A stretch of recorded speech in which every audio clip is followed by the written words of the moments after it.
So my thought this afternoon as I'm driving home is to young girls that are dating. I've had this struggle with trying to help my children not date until they got to college, to try to help them not have the mistakes that I made happen to them. Because you don't know that they're mistakes when you're when you're doing them. You're not trying to mess up your life or screw up your life or make a bad decision. You make the best decision you can at the time you can with the knowledge and the information that you have. So that's why, as parents who love our children, we try to guide them and teach them. And it's hard. Being a mom of two beautiful, amazing teen daughters is hard because with hormones, it's just hard. And so to protect them when they want to be grown up and be independent, make their own decisions. But I was just thinking about that because both of my girls are currently dating boys who are great boys. There's nothing. See, this is why I turn the corner. I do try to drive good. How does this work now? Okay, so they're both good guys, and both of my girls have been dating them for a long time. And it's just, both of the girls are thinking that these could be husband material boys. And I was just thinking about that while I was listening to something else.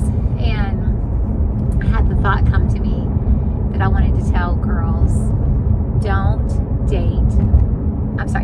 marry boys, marry men. Wait to marry men.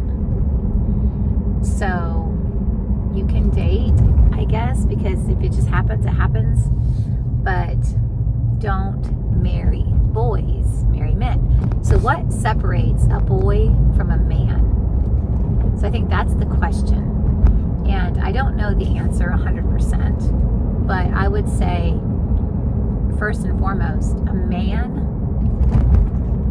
would ideally be a man of God, somebody who follows after God's heart, who seeks God's character, who has a personal walk and relationship with the Lord. Not just a boy who's grown up in a Christian home and shows up to church with you because you're there, but is this boy going to show up to church even when you're not there? Is he pursuing Jesus as his call and his purpose in his life mission? So I would say, first and foremost, a boy is told to go to church. A boy is willing to go to church, maybe. A boy will read his Bible or memorize the scripture if there's a bribe or a gimmick or something to do. But a man of God is someone who seeks and pursues God, his character, and who tries to walk in, I'm like, what's this guy doing? See, this is why I can't do YouTube channel videos that are inspiring when I'm driving. This man just stopped in the middle of the road and turned his lights on and waved me past him. I guess he's a city worker.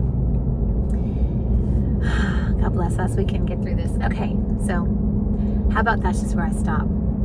Is the boy you're dating and thinking about marrying, is he a man of God? Is he chasing the Lord? And that just takes time.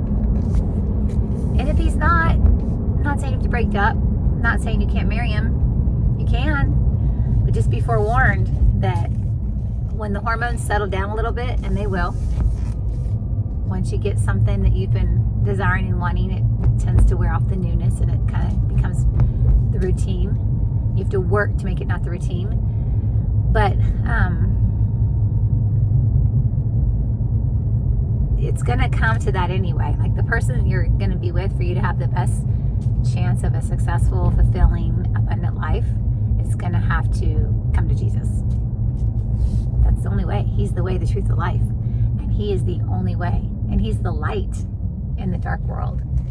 So without Jesus, you just can't have a great marriage that's going to be long-lasting, fulfilling, and eternal the way it needs to be. I guess I'll take baby steps. So I probably am not going to upload this, but if you see this and I've uploaded it, then give me a thumbs up and subscribe and say, "Lay, she's so brave. I want to support you. You're doing great." Just let me know that it matters what I'm saying and it's helping you in some way, and we'll figure it out.